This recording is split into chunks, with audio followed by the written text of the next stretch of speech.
अस्सलाम वालेकुम क्लास।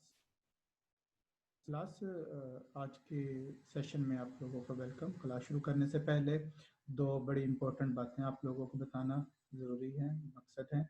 वो बातें नंबर एक के इस जो सेशन की इस वीडियो की जो वॉइस क्वालिटी है वो एवरेज हो सकती है, तो आप लोगों को सजेस्ट किया जाता है कि आप ईयरफोन या हैंड फ्री इसके लिए इस्तेमाल करें। और दूसरा ये है कि हर क्लास जो हमारी हुआ करेगी, और ये भी जो क्लास है इसके दो पोर्शन हुआ करेंगे। नंबर एक रिकॉर्डेड लेक्चर के फॉर्म में जैसे ये वीडियो है, और इसी का दूसरा पार्ट जो है आपको जब इसको सुन लेंगे तो फिर आप लोगों को शेड्यूल के मुताबिक ऑनलाइन जो है वो आना होगा, जो जहाँ पे टीचर जूम पे अवेलेबल होगा, और आप इस सेशन के रिलेटेड जो क्वेश्चन आंसर होगा वहाँ पर से टीचर से वो करेंगे, ताकि आप लोगों को जो है वो उसमें कोई प्रॉब्लम ना हो। इस तरीके से हमारा जो लेक्चर है वो दो पोर्शन पर मुश्तमिल होगा, जिसे दोनों को कंप्लीट करना है। तो क्लास हम लोग शुरू करते हैं अपने आज के काम की तरफ। आज का हमारा जो काम है क्लास वो ऑफिशियल डॉक्यूमेंट्स है। थोड़ा सा आप लोगों को इसका बैकग्राउंड दे दिया जाए। बैकग्राउंड लास्ट टाइम जब हम लोगों ने देखा था तो हम लोगों ने शुरू किए थे, आपको याद होगा, documents of foreign trade.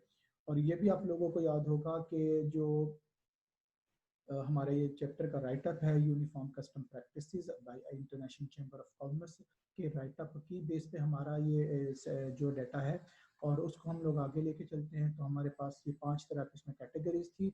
Last जो टाइम जो हमने किया था, लास्ट जो लेक्चर हमने किया था वो कमर्शियल डॉक्यूमेंट्स के हवाले से था, और आज वाला जो हमारा ये सेशन होगा वो ऑफिशियल डॉक्यूमेंट्स के हवाले से होगा। लो क्लास अब हम लोग मूव करते हैं अपने आज के पोर्शन की तरफ, जो है हमारा ऑफिशियल डॉक्यूमेंट्स। ऑफिशियल डॉक्यूमेंट्स में आपके सामने ये 5 तरह के डॉक्यूमेंट्स आ रहे हैं, और इसमें जो पहला डॉक्यूमेंट है वो काउंसलर इनवाइस। नाम ही बता रहा है कि ये क्या होगा, consular invoice, commercial invoice, likewise that. Okay fine, लेकिन हम इसका थोड़ा सा बैकग्राउंड समझते हैं कि ये क्यों रिक्वायर होता है डॉक्यूमेंट, फिर इसको हम देखेंगे कि ये कैसे बनता है ये डॉक्यूमेंट। वेल, हम लोग क्लास देखते हैं कि रिक्वायर क्यों होता है, एक सिनेरियो डेवलप करते हैं, उसकी हेल्प से हम लोग समझेंगे ये डॉक्यूमेंट्स क्यों रिक्वायर होता है। पाकिस्तान का एक राइवल कंट्री, लेट्स से हमारा हमसाया मुल्क, जो ये प्लान कर रहा होगा, लेट्स से कि हम पाकिस्तान की फैन इंडस्ट्री को डंप करेंगे, और उसके लिए वो एक और कंट्री एमिरेट्स के थ्रू, किसी पार्टी के थ्रू ट्रेड कराकर हमारी फैन इंडस्ट्री को डंप करें। For example let's say Pakistan में बायर है फैन का और सेलर है एमिरेट्स में, जो पाकिस्तान में अच्छी खासी क्वांटिटी में फैन को सप्लाई करना चाह रहे हैं। हालांकि आपको पता है कि पाकिस्तान फैन के सिलसिले में सेल्फ सफिशिएंट है। वेल, अब होगा क्या, लेट्स से अगर ये इस डॉक्यूमेंट ना हो तो क्या सिनेरियो होगा। लेट्स से 5 लाख पंखे पाकिस्तान में भेजे जा रहे हैं, और पाकिस्तान का बायर उसको खरीद रहा है, और आगे मार्केट में जो बेचेगा वो 4500 रुपये का इंपोर्टेड पंखा बेचेगा। हालांकि पाकिस्तानी पंखा सेम क्वालिटी का 5000 रुपये का मार्केट में अवेलेबल है। जो पाकिस्तानी कंज्यूमर होंगे, डेफिनेट बात है, वो लोकल फैन की बजाय 5000 रुपये वाले फैन की बजाय वो लोग प्रिफर करेंगे 4500 रुपये वाले फैन को। और इस तरीके से फिर पाकिस्तान की जो इंडस्ट्री 3 शिफ्टों में काम कर रही होगी, आहिस्ता आहिस्ता 2 शिफ्टों में, एक शिफ्ट में शट डाउन, डंप, और फिर फारिग, और फिर पाकिस्तान को जो उससे ज़र मुबादला एक्सपोर्ट्स हासिल होता था वो भी ख़त्म। लोकल रिक्वायरमेंट पूरी करने के लिए फॉरेन एक्सचेंज खर्च कर कर इम्पोर्टेड फैन को मंगवाना, और फिर इम्पोर्टेड जो फैन की जो प्रोडक्ट है उस पर फिर फैन के सिलसिले में उन पर रिलायंस करना, उन पर डिपेंड करना, तो ये जो है डबल पाकिस्तान को नुकसान हो सकेगा। तो ये प्लान है हमारे राइवल कंट्री का। प्लस इस नुकसान से बचा जा सकता है। इस नुकसान से बचने के लिए ही जो है वो काउंसलर एडवाइस जो है वो रिक्वायर होती है। काउंसलर एडवाइस है क्या, अब इसको समझिएगा। दूसरा सिनेरियो, लेट्स से एमिरेट से जो गुड्स पाकिस्तान आनी है, 5 लाख पंखे आने हैं। जब वो ये पंखे पाकिस्तान आने हैं तो पाकिस्तानी गवर्नमेंट अपने जो है वो फील करती है कि अगर हमारे मुल्क में किसी सेक्टर को डंप करने के लिए कहीं से भी जो सिलसिला बन सकता है, तो वो लेट से एक, हम कहते हैं एमिरेट्स के ट्रेड के थ्रू बन सकता है, क्योंकि एमिरेट्स एक ग्लोबल कंट्री और सिटी है जहाँ से दुनिया की बेशतर ट्रेड जो है ऑपरेट हो रही है। तो हम कहते हैं कि लेट्स से हमें यहाँ से एक्सपेक्टेड हो सकता है। तो गवर्नमेंट क्या कर सकती है, गवर्नमेंट ये कर सकती है कि पाकिस्तान में इस फैन के बारे में जो प्रोडक्ट आएंगी, लेट से एमिरेट से या किसी भी मुल्क से आएंगी, फॉर एग्जांपल हम कहते हैं एमिरेट से आएंगी, तो उसमें एक डॉक्यूमेंट कॉन्सुलर इनवाइस लाजमी तौर पर दरकार होगा। ये ऑफिशियल डॉक्यूमेंट है। अब ये कैसे डंपिंग को रोकेगा, ये कैसे एंटी डंपिंग डॉक्यूमेंट है, वो ऐसे रोकेगा क्लास के जब पाकिस्तान के लिए गुड्स आएंगी तो आने से पहले जो वहाँ पे एक्सपोर्टर है, जो वहाँ पे सेलर है, उसके लिए मैंडेटरी है कि वो डॉक्यूमेंट्स के साथ कॉन्सुलर एडवाइस पे कैच करे, जब जाकर वो गुड्स पाकिस्तान के लिए एक्सेप्टेबल होंगी। और कॉन्सुलर एडवाइस इशू कौन करेगा? एमिरेट्स में जो पाकिस्तान का कमर्शियल काउंसलर है वो करेगा।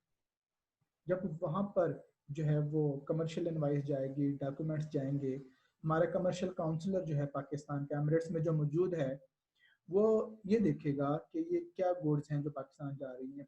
पंखे हैं, परेशान, पहली परेशानी वाली बात, पहला अलार्मिंग जो है जो उसमें पॉइंट बनेगा क्या, कि पाकिस्तान तो फैन में सेल्फ सफिशिएंट है, ये क्या जरूरत पड़ी पाकिस्तान को फैन जो है वो बाहर से मंगवाने की। दूसरा, क्वांटिटी कितनी है? 5 लाख। इतनी ज्यादा क्वांटिटी में पाकिस्तान को फैन दिए जा रहे हैं। पाकिस्तान तो फैन एक्सपोर्ट करने वाला कंट्री है, पाकिस्तान फैन कब से बाई करने लग गया? नेक्स्ट अलार्मिंग बात, किस कीमत पे किए जा रहे हैं और पाकिस्तान में कितने में सेल होगा? पाकिस्तान में 4500 रुपये में सेल होगा, हालांकि पाकिस्तान में तो जो लोकल मैन्युफैक्चर्ड फैन है वो 5000 रुपये में सेल हो रहा है। तो वहाँ पे जो कमर्शियल काउंसलर है वो फिर उस ट्रेडर को काउंसलर इनवाइस इशू नहीं करेगा, और ये इस तरीके से जो ट्रेड ट्रांजैक्शन नहीं हो पाएगी और डंपिंग नहीं हो पाएगी, और हमारी फैन इंडस्ट्री इस तरीके से बची रहेगी। तो क्लास ये काउंसलर इनवाइस एक ऐसी इनवाइस होती है, एक ऐसी ऑथेंटिसिटी होती है जो इंपोर्टिंग कंट्री का दूसरे मुल्क में जो कमर्शियल काउंसलर है वो इशू करता है कि गुड्स ओके हैं, फेयर हैं, और इसमें डंपिंग पर्पसेस नहीं है, और गुड्स पाकिस्तान के लिए या इंपोर्टिंग कंट्री के लिए ओके हैं। प्लस हम लोग आते हैं, हम लोग इसमें देखते हैं, शुरू करते हैं। तो हम इसमें काउंसलर इनवाइस के सैंपल एक हमारे सामने यहाँ पे मौजूद है। आप लोग देख रहे हैं कि जिस मुल्क से ये गुड्स जा रही हैं उस मुल्क में इंपोर्टिंग कंट्री का जो कमर्शियल काउंसलर है, जो एम्बेसी है, वहाँ पे जो कमर्शियल काउंसलर है वो इस चीज़ को वेट कर रहा है कि गुड्स ओके हैं और इसका ये कोई जो है प्रॉब्लम वाली बात नहीं है, गुड्स यहाँ पे जा सकती हैं हमारे मुल्क में। इस तरीके से क्लास गुड्स की डंपिंग से जो है वो बचा जा सकता है और उस सेक्टर की डंपिंग से बचा जा सकता है। उसके बाद लीगलाइज्ड इनवाइस है। लीगलाइज्ड इनवाइस क्लास एक्चुअली जो कमर्शियल इनवाइस है वही होती है, लेकिन बहुत सारे मुल्क जो है वो कहते हैं कि हमें वो कमर्शियल इनवाइस चाहिए जो लीगलाइज्ड इनवाइस है। ठीक है, ये बाइंग कंट्री की रिक्वायरमेंट हो सकती है जो कंट्री इंपोर्ट कर रहा है। अभी लीगलाइज्ड इनवाइस क्या है? जो कंट्री इंपोर्ट कर रहा है, बाय कर रहा है, वो कहता है कि जिस मुल्क से गुड्स आनी है, जो एक्सपोर्टिंग कंट्री है, उसमें मौजूद जो हमारा सफारत खाना है वहाँ पर जाएं और वो आपकी जो कमर्शियल इनवाइस है उसके ऊपर ही या उसके बैक साइड पे उसको ओके करेगा कि ठीक है, ये गुड्स सही वेंडर से बाय की गई हैं, ये यहाँ के अथेंटिक वेंडर है, ये गुड्स जेन्युइन है, इसमें प्रॉब्लम वाली बात नहीं है। और साथ के साथ वहाँ का फिर नोटरी पब्लिक जो है उसको ओके करेगा, तो वो कमर्शियल इनवाइस एक लीगलाइज्ड इनवाइस बन जाएगी। कुछ मिडिल ईस्ट कंट्रीज इसको रिक्वायर करते हैं कि जी ये कमर्शियल इनवाइस की जगह पर हमें लीगलाइज्ड इनवाइस चाहिए। इसका पैटर्न क्लास ये हमारे सामने है। इसके बैक साइड पे ये बैक साइड का पोर्शन है और उसके दूसरी तरफ जो है वो कमर्शियल इनवाइस है, और इस तरफ जो है वो आप देख रहे हैं कि बहुत सारी जो है गवर्नमेंट ऑफिशियल्स की तरफ से ऑथेंटिसिटी, और फिर यहाँ पर देखिएगा नोटरी पब्लिक की तरफ से इसको लीगलाइज फॉर्म में कर भी दिया गया है। तो ये रिक्वायरमेंट होती है बाज़ कंट्रीज की कि कमर्शियल इनवाइस की जगह पे हमें लीगलाइज्ड इनवाइस चाहिए। प्लस ये दूसरी इनवाइस है, दूसरा डॉक्यूमेंट है जो ऑफिशियल डॉक्यूमेंट्स में आता है। हम लोग इन ऑफिशियल डॉक्यूमेंट के टोटल 5 में से जो तीसरा डॉक्यूमेंट है सर्टिफिकेट ऑफ ओरिजिन की तरफ आते हैं। Certificate of origin last session में भी इसके बारे में बताया जा चुका है, लेकिन आप यहाँ पे इसको एक्सप्लेन कर देते हैं। सर्टिफिकेट ऑफ ओरिजिन का सैंपल आपके सामने ये आ रहा है, जिसमें डिफरेंट तरह की उसमें जो है वो अब पर्टिकुलर्स आ रहे हैं। सर्टिफिकेट ऑफ ओरिजिन क्लास ये बताता है कि ये जो गुड्स हैं, इन गुड्स का सिटी और कंट्री ऑफ ओरिजिन कौन सा है, और इस चीज़ को सर्टिफाई कौन करेगा कि ये गुड्स वाकई इसी शहर या इसी मुल्क के ओरिजिनेटेड हैं। जिस शहर से ये गुड्स आ रही होंगी उस शहर का रेलिवेंट चैम्बर ऑफ कॉमर्स इसको वेट करेगा, वेरीफाई ओके करेगा कि ये गुड्स इसी मुल्क में बनी हैं। क्लास इसकी ज़रूरत क्यों पेश आती है सर्टिफिकेट ऑफ ओरिजिन की? इसकी ज़रूरत इस वजह से पेश आती है कि जो दो कंट्रीज के दरमियान में ट्रेड हो रही है उनके दरमियान में अगर प्रेफरेंशियल ट्रेड एग्रीमेंट है उसके तहत ड्यूटी का तयन, कम ड्यूटी का तयन हो सके, इस पे ड्यूटीज और टैक्स कम लगे, इस वजह से सर्टिफिकेट ऑफ ओरिजिन चाहिए होता है। ये कैसे वर्क करता है इसको हम लोग यहाँ पे देखते हैं। क्लास एक एग्जांपल से समझते हैं। लेट्स से हमारे पास दो यहाँ पे कंट्री आ रहे हैं, पाकिस्तान और टर्की आ रहा है। दोनों के दरमियान प्रेफरेंशियल ट्रेड एग्रीमेंट है, दोनों के दरमियान में 50% की बजाय सिर्फ 5% ड्यूटी पे ट्रेड होती है, 45% में ट्रेड जो है ड्यूटी ट्रेड पे नहीं लगती। वेल अब एक और इसी का एक्सटेंशन है, ये हम देख रहे हैं। हम कहते हैं अगर पीटीए ना हो, सॉरी हम पीटीए की बात कर रहे हैं, हम कहते हैं कि लेट से जो है सर्टिफिकेट ऑफ ओरिजिन अगर रिक्वायर ना हो तो फिर क्या सूरत हाल होगी। इसमें देखिए हमने एक नया कंट्री ऐड किया है, एमिरेट्स है, और यहाँ पे आप देख रहे हैं पाकिस्तान और टर्की के दरमियान पीटीए है, और टर्की और एमिरेट्स के दरमियान में पीटीए है, दोनों के दरमियान में 5-5% है। दोनों से जो ड्यूटी है 5-5%, 45-45% ड्यूटी नहीं है, ऑफ है, बिकॉज ऑफ द, क्योंकि दोनों कंट्रीज आपस में जो है वो ट्रेड को प्रमोट कर रहे हैं। अब गुड्स हैं पाकिस्तान आनी है और एमिरेट से आनी है। अब इसमें देखिएगा पाकिस्तानी बायर जो है वो डायरेक्ट अगर गुड्स लेकर जाएगा एमिरेट से, पाकिस्तान गुड्स को मंगवाएगा लाएगा, तो उसे 50% ड्यूटी देनी पड़ेगी, क्योंकि दोनों कंट्रीज के दरमियान में पीटीए नहीं है जो हमारे सामने है, और 50% ड्यूटी। अगर सर्टिफिकेट ऑफ ओरिजिन रिक्वायर्ड ना हो तो फिर ये क्या करने का सोच सकता है और करेगा भी। वो एमिरेट से गुड्स 5% पे पीटीए के तहत टर्की लेके जाएगा, फिर टर्की से पाकिस्तान लेकर जाएगा, इसको टोटल 10% ड्यूटी पड़ेगी और 40% की ड्यूटी ये सेव करेगा। ये तो सेव करेगा, 40% का नुकसान गवर्नमेंट ऑफ पाकिस्तान को होगा। इस नुकसान से बचा जा सकता है, और बचते हैं उसके लिए फिर क्या करते हैं, जिन कंट्रीज के दरमियान में पीटीए होता है फिर वो कंट्रीज उस एग्रीमेंट में लिखते हैं कि ये ड्यूटी में रिलीफ, ये एग्रीमेंट सिर्फ उस सूरत में इन्फोर्स है जब गुड्स जो है वो उसी मुल्क में ही बनी हो जिनके दरमियान पीटीए, उसी गुड्स उन्हीं मुल्क के अंदर मैन्युफैक्चर हुई हो। अब post certificate of origin scenario में देखें, एमिरेट्स वाला ट्रेडर गुड्स टर्की लेकर जाएगा 5% पे, टर्की से पाकिस्तान लेकर जाएगा तो पीटीए इस पे एक्टिवेट नहीं होगा। क्यों? क्योंकि ये गुड्स टर्की में नहीं बने, सर्टिफिकेट ऑफ ओरिजिन नहीं मिलेगा, इस पे फिर पीटीए 5% एप्लीकेबल नहीं होगा, क्योंकि पीटीए ड्यूटी जो 5% है वो सिर्फ उस सूरत में है जो गुड्स टर्की में मैन्युफैक्चर हुई हों, लेकिन गुड्स तो टर्की में बनी नहीं है, गुड्स तो एमिरेट्स में बनी है। इस वजह से जो फिर ट्रेडर होगा वो एमिरेट्स से डायरेक्ट गुड्स पाकिस्तान ही लेकर जाएगा और नॉर्मल टैरिफ पे लेकर जाएगा। तो class certificate of origin required होता है ड्यूटी की कम असेसमेंट के लिए, और जो बाइंग कंट्री है उसको भी जो ड्यूटी का लॉस होता है उसके लिए भी, और एक्सपोर्टिंग कंट्री को भी ड्यूटी का जो लॉस है उससे भी बचा जा सकता है। तो इस वजह से जो हमें जो सर्टिफिकेट ऑफ ओरिजिन रिक्वायर है उसकी जो वजह है वो हमारे सामने आ गई है कि जो कम ड्यूटी की असेसमेंट के लिए चाहिए होता है, और इसके लिए ज़रूरी है कि गुड्स जो है वो ट्रेडिंग पार्टनर कंट्रीज के सिटी में मैन्युफैक्चर हुई हों। और प्लस ये सर्टिफिकेट ऑफ ओरिजिन इशू कौन करता है, ये रेलिवेंट जो सिटी ऑफ मैन्युफैक्चर है उसकी chamber of commerce. Let's say अगर गुड्स लाहौर में बनी हो तो लाहौर चैम्बर ऑफ कॉमर्स जो है सर्टिफिकेट ऑफ ओरिजिन को इशू करेगा कि गुड्स हमारे लाहौर में बनी है, पाकिस्तान में बनी है, और फिर जब वहाँ से गुड्स उस trading country partner country PTA country के दरमियान में ट्रेड होंगे तो उस पर रिलीफ मिलेगा। तो ये सर्टिफिकेट ऑफ ओरिजिन की रिक्वायरमेंट है।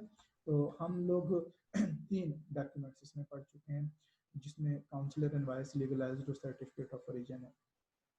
अब हम मूव करते हैं नेक्स्ट डॉक्यूमेंट की तरफ जो हमारे पास है ब्लैक लिस्टेड सर्टिफिकेट।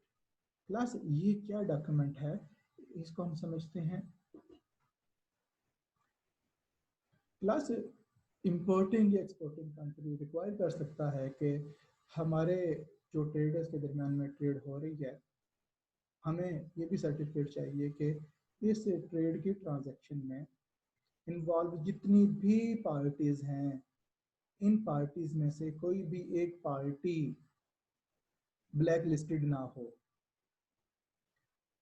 जब ट्रेड होती है, इंपोर्ट और एक्सपोर्ट हो रही है, तो मल्टीपल बहुत सारी पार्टीज इसमें इन्वॉल्व होती है। क्लियरिंग एजेंट्स इन्वॉल्व होते हैं, मैन्युफैक्चरर इन्वॉल्व होता है, उसके अलावा इसमें इंश्योरेंस कंपनी इन्वॉल्व होती है, कार्गो कंपनी इन्वॉल्व होती है, और दूसरी तरफ के क्लियरिंग एजेंट्स इन्वॉल्व होते हैं, और ढेर इसमें प्रोसेस इन्वॉल्व होता है, ढेर जो इसमें जो है पार्टीज इन्वॉल्व होती हैं। इन तमाम पार्टीज में से कोई एक पार्टी ब्लैक लिस्टेड ना हो, ये रिक्वायरमेंट होती है। बाज़ औक़ात दुनिया के बड़े इदारे और बड़े ममालिक कुछ दूसरे ममालिक को ब्लैक लिस्ट कर देते हैं, दूसरे ममालिक की कंपनीज को ब्लैक लिस्ट कर देते हैं, या उसके अलावा बाज़ औक़ात जो इम्पोर्टिंग या एक्सपोर्टिंग कंट्री होते हैं वही किसी कंपनी को ब्लैक लिस्ट कर देते हैं कि पहले वहाँ से गुड्स मंगवाई थी और वहाँ से उन्होंने गुड्स ठीक नहीं भेजी थी, तो इस वजह से उनसे फर्दर बाइंग को जो है वो ब्लैक लिस्ट कर देते हैं। तो इस तरीके से जब ट्रेड होती है, तो गवर्नमेंट एक्सपोर्टिंग कंट्री या इम्पोर्टिंग कंट्री या दोनों रिक्वायर कर सकते हैं कि इन डॉक्यूमेंट्स में एक ऐसा डॉक्यूमेंट भी हो जो ये बताए कि इस पूरे प्रोसेस में कोई भी एक्सपोर्टिंग या इम्पोर्टिंग कंट्री से कोई भी ब्लैक लिस्टेड कंपनी या ब्लैक लिस्टेड पर्सन नहीं है। ये ब्लैक लिस्टेड सर्टिफिकेट अमूमी तौर पर जो इशू किया करता है वो बायर सेलर दोनों ही इसको इसको वेट करते हैं जी कि हमारे इस प्रोसेस में कोई भी पार्टी इस तरह के नहीं है, अगर कोई हुई तो we will be responsible for the consequences. तो ये रिक्वायरमेंट होती है ऑफिशियल डॉक्यूमेंट के अंदर और एक्सपोर्टिंग या इम्पोर्टिंग कंट्री की। देन क्लास हम लोग मूव करते हैं नेक्स्ट की तरफ, जो नेक्स्ट और लास्ट हमारा ऑफिशियल डॉक्यूमेंट्स का health veterinary and sanitary certificate. देखिए क्लास ये नाम ही बता रहा है कि ये किस तरह का सर्टिफिकेट होता है। प्लस बाजुकात कंट्रीज के दरमियान में फूड आइटम की, एडिबल आइटम की ट्रेड होती है। जैसे बाज़ मुल्कों में जो है वो गोश्त जो है वो ट्रेड होता है, जैसे, और उसके अलावा जो है वो जानवर ट्रेड होते हैं, और इसी तरीके से बाकी जो चीज़ें हैं खाने पीने की वो ट्रेड होती हैं। जब इस तरीके से दो मुल्कों के दरमियान में ट्रेड होती है तो खाने पीने वाले आइटम की, तो उसमें से जो बाइंग कंट्री है वो ये रिक्वायर करता है कि जी जो आप गुड्स हमें भेज रहे हैं, हमें ये इसमें अथेंटिसिटी, ये हमें ये इसमें सर्टिफिकेट चाहिए कि they are not injurious to health, they will not be harmful to health. अब जैसे गोश्त एक मुल्क से अगर किसी दूसरे मुल्क में जा रहा है, तो ये जो है ये कोई मैड काऊ का गोश्त तो नहीं होगा, ये कोई इस तरीके से जानवर का गोश्त तो नहीं है जो इन्फेक्टेड था, या इस तरीके से जो जानवर एक से दूसरे मुल्क में जा रहे हैं इन्फेक्टेड जानवर तो नहीं है। ऐसी तरीके से जो सी फूड एक कंट्री से दूसरे मुल्क में जा रही है, सी फूड हाइजेनिक इन्वायरमेंट में प्रोसेस करके पैक की गई हैं। तो इस हवाले से जो बाइंग कंट्री है उसको मुकम्मल इख्तियार है, मुकम्मल राइट है कि वो इस तरह की जो है वो रिक्वायरमेंट को प्लेस करे कि जी जो गुड्स मेरे पास आ रही हैं, जो ये फूड के आइटम हैं, इस तरीके से जो ये हेल्थ सैनिटरी वेटरनरी या सैनिटरी के जो प्रोडक्ट्स हैं जो मेरे मुल्क में आ रही हैं, ये प्रॉपर बैट है और ओके है, हाइजेनिक एनवायरनमेंट की हैं, और ये इंजरियस टू हेल्थ नहीं है।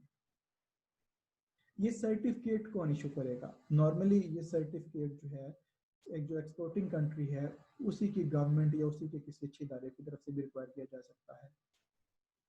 और बाज़ का जो बाइंग कंट्री की जो कंपनी है वो ये रिक्वायर कर सकती है कि जो एक्सपोर्टिंग कंट्री में एक थर्ड पार्टी कोई मल्टीनेशनल कंपनी है जो इसी चीज़ की इंस्पेक्शन करके सर्टिफिकेट देती है, तो उसकी तरफ से जारी करदा सर्टिफिकेट मुझे हमें दरकार होगा, हमारी कंपनी को दरकार होगा। तो ये भी रिक्वायरमेंट की जा सकती है। ये डिपेंड करता है बाइंग जो कंट्री का जो इम्पोर्टर है जो बाइंग कंट्री का पर्सन है वो क्या रिक्वायर करता है, उसकी क्या डिमांड है। तो इस तरीके से फिर ये काम चलता है। और अगर कोई कंट्री की तरफ से सर्टिफिकेट इशू किया जाता है और वो सर्टिफिकेट बाद में पता चलता है ठीक नहीं होता, तो फिर उस कंट्री से वो जो प्रोडक्ट्स होती हैं उनको ब्लैक लिस्ट भी किया जा सकता है, कर दिया जाता है। तो ये भी इसमें चीज़ें होती हैं। तो इस वजह से सर्टिफिकेट्स की रिक्वायरमेंट होती है फूड वाले आइटम में, खाने वाले आइटम में, और इस तरीके से फिर ये जो है जो डॉक्यूमेंट, ऑफिशियल डॉक्यूमेंट इसमें हमारे पूरे हो जाते हैं। क्लास ये ऑफिशियल डॉक्यूमेंट हमारे 5 डॉक्यूमेंट्स हैं। हमने जैसे कहा था कि आज हमने ऑफिशियल डॉक्यूमेंट पढ़ने हैं, तो हमारे पास टाइम थोड़ा सा बच गया, तो हम इसके साथ वाले डॉक्यूमेंट भी अटैच करते हैं। और उनकी तरफ आने से पहले जो डॉक्यूमेंट्स हैं जो नेक्स्ट हमारे पास आ रहे हैं वो ट्रांसपोर्ट डॉक्यूमेंट्स हैं, इंश्योरेंस डॉक्यूमेंट्स हैं।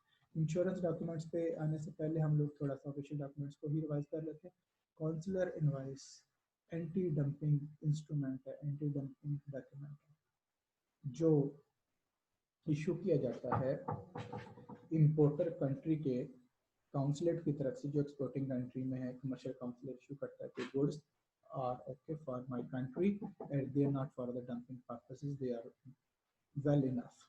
उसके अलावा लीगलाइज्ड इनवाइस है। लीगलाइज्ड इनवाइस कमर्शियल इनवाइस ही होती है जिसके ऊपर या बैक साइड पर जो है डिफरेंट गवर्नमेंट ऑफिशियल्स जो हैं इंपोर्टिंग कंट्री के काउंसलेट के वो, और उसके बाद नोटरी पब्लिक उसको ओके करता है कि ठीक ये डॉक्यूमेंट ठीक है, और ये जो गवर्नमेंट ऑफिशियल जो वेरीफाई करते हैं कि ये जो कंपनी गुड्स हैं ये वाकई ही यहाँ की अप्रूव्ड कंपनीज हैं और ये इनके अप्रूव्ड प्रोडक्ट है जो हमारे कंट्री में जा रही है। उसके अलावा सर्टिफिकेट ऑफ ओरिजिन रिक्वायर होता है, जो जिस मुल्क में ये गुड्स बनते हैं, जिस शहर में बनते हैं, वहाँ का रेलिवेंट चैम्बर ऑफ कॉमर्स इसको इशू करता है। इसका फ़ायदा ये होता है कि जो ट्रेडिंग पार्टनर कंट्रीज़ हैं अगर उनके दरम्यान में कोई प्रेफरेंशियल ट्रेड एग्रीमेंट है तो उसकी बेस पर कम ड्यूटी की असेसमेंट होती है, कम जो है टैक्स और ड्यूटीज इस पर लगते हैं। ब्लैक लिस्टेड सर्टिफिकेट जो है वो रिक्वायर होता है एक्सपोर्टिंग इंपोर्टिंग या दोनों कंट्रीज की तरफ से। जो पूरी ट्रेड प्रोसेस है इसमें कोई भी ऐसी पार्टी इन्वॉल्व नहीं है जो ब्लैक लिस्टेड है, दोनों में से किसी की तरफ से, दोनों की तरफ से या आलमी इदारों की तरफ से। और इसके आखिर में जो फूड आइटम्स हैं या वेटनरी या सैनिटरी के जो आइटम्स हैं उसके हवाले से कि उसमें कोई वायरल या कोई और इन्फेक्शन वाले चीज़ें तो उसमें नहीं है, they are not injurious to health, इस चीज़ का सर्टिफिकेट किसी इदारे की तरफ से रिक्वायर होता है जो इम्पोर्टर स्पेसिफाई करता है। और इम्पोर्टिंग कंट्री भी ये रिक्वायर किया कर सकता है मैंडेटरी तौर पर कि जो भी हमारे पास इस तरीके से हेल्थ वेटनरी और सैनिटरी की जो आएंगी प्रोडक्ट्स आएंगी, हेल्थ मीट होगा जैसे, तो और जानवर होंगे, ये जो प्रोडक्ट आएंगी इनके रिलेटेड हमें ये डॉक्यूमेंट्स चाहिए होगा ताकि हमें पता चले कि ये जो हमारे पास गोश्त आ रहा है या जो हमारे फूड आइटम आ रहे हैं या हमारे पास वेटनरी की जो प्रोडक्ट्स आ रही है उसमें कोई इन्फेक्शन या वायरल चीज़ें तो नहीं है। प्लस इसके बाद हम लोग अपनी तीसरी कैटेगरी की तरफ मूव करते हैं, डॉक्यूमेंट्स ऑफ फॉरेन ट्रेड की, जो है इंश्योरेंस डॉक्यूमेंट्स। इंश्योरेंस डॉक्यूमेंट्स में 3 तरह के हमारे पास डॉक्यूमेंट्स होते हैं जो आपके सामने स्क्रीन पर आ रहे हैं। लेटर ऑफ इंश्योरेंस है, इंश्योरेंस सर्टिफिकेट और लास्ट में इंश्योरेंस पॉलिसी है। ये क्या है इनको एक नज़र हम लोग देख लेते हैं। क्लास एक्सपोर्टर जब गुड्स के मैन्युफैक्चर शुरू करता है साथ के साथ उसकी इंश्योरेंस के लिए भी काम करता है। जो असल डॉक्यूमेंट है वो तो इंश्योरेंस पॉलिसी है, लेकिन इंश्योरेंस पॉलिसी एक जो है वो लीगल और कंप्लीट डॉक्यूमेंट है जिसके इशूएंस में कुछ टाइम इन्वॉल्व होता है। होता क्या है कि जब एक्सपोर्टर गुड्स मैन्युफैक्चर कर रहा होता है इसी दौरान वो अपने पास इंश्योरेंस एजेंट को बुला लेता है और उसे कहता है कि ये गुड्स मुझे भेजनी है इस मुल्क में इस रूट के थ्रू और ये मेरा कार्गो का मोड होगा। तो तमाम मालूमात इंश्योरेंस एजेंट उनसे लेकर और उनसे जो है गुड्स की जो स्पेसिफिकेशंस देकर बताता है कितनी अमाउंट आपके इंश्योरेंस की इसमें लगेगी। एक्सपोर्टर क्या करता है कि तमाम जो रिक्वायर्ड डॉक्यूमेंट्स हैं और जो अमाउंट रिक्वायर्ड है इंश्योरेंस के लिए वो दोनों इंश्योरेंस एजेंट को दे देता है। इंश्योरेंस एजेंट डॉक्यूमेंट्स और अमाउंट लेकर फौरी तौर पर एक रिसीविंग जो है वो एक्सपोर्टर को देता है कि जी ये अमाउंट और ये डॉक्यूमेंट्स मैंने रिसीव कर लिए हैं for the purpose of insurance. जो वो रिसीविंग है वो जो लेटर जो वहाँ पे इशू करेगा इंश्योरेंस एजेंट, वो लेटर जो है हम लेटर ऑफ इंश्योरेंस कहलाएगा। ये ट्रांजिशनल डॉक्यूमेंट है, ये भी और बी वाला भी ट्रांजिशनल डॉक्यूमेंट है। और transitional document towards the actual document towards the required document which is the insurance policy. फिर उसके बाद वो इंश्योरेंस एजेंट जब अपने ऑफिस में जाएगा और अपने पूरे प्रोसेस को जो वहाँ पे इंश्योरेंस पॉलिसी के लिए ओरिजिनेट करना होगा उन डॉक्यूमेंट्स को पूरा करके वो प्रोसेस जब ओरिजिनेट करेगा, जैसे वो केस सबमिट करेगा पूरी तौर पर उसको भी वहाँ पे एक रिसीविंग मिलेगी, एक इंश्योरेंस सर्टिफिकेट मिलेगा कि योर इंश्योरेंस जो पॉलिसी जो आप रिक्वायर कर रहे हो that is in process and will be issued in due time period. तो जो इस तरीके से जो इंश्योरेंस कंपनी की तरफ से एक्नॉलेजमेंट है that would be known as the insurance certificate or the openers cover note.